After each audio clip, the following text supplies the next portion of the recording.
Might have to take off the door. Pull up in a dinger, straight for the hole in the floor with a toy. Pull up your door, by the end of the night, you be picking up your jaw. Plants, not 10 or 20. Run up in a crop gaff with eggs belly. Man's egg got cracked and his legs went jelly. Just know that we're leaving the room with every last penny, no joke. Man, don't boast, just know it's over when you see ghosts. Spinning back kick might take off your nose. Man, don't want that smoke. Big elbows to the top of the dome. Man, don't want that smoke, nah. And I'm early, the left hand's fast but the right hand's sturdy. They know I've been bad from early, your little headlock can't hurt me, I'm fighting dirty. Jim, you already know man can't fuck with him when it comes to this fighting thing. Man, I headbutt him, put in a double leg takedown. Prime times like Joe Rogan with the MMA breakdown. And once everybody's sleeping, it turns into a playground.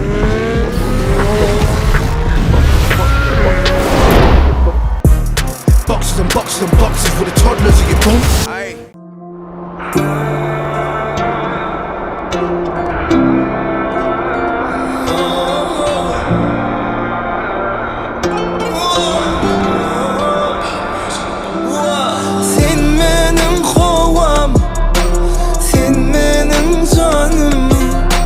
Sayladım seni yıkıcı yarım. Sen benim kovam, sen benim canım. Sayladım seni yıkıcı yarım. Ovudunca gül şirinim, bulyan bugün gelinim.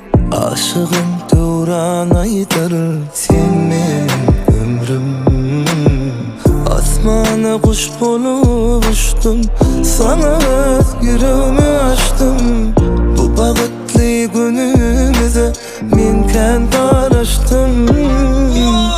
Bol ya diyen de bana, özümü ananım sana. Ünlü ömürlük canım, bağlıyım insana.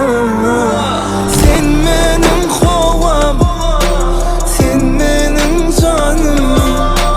Sayladım seni yıkıcı yarım. Sen benim kovam, sen benim canım. Sayladım seni yıkıcı yarım.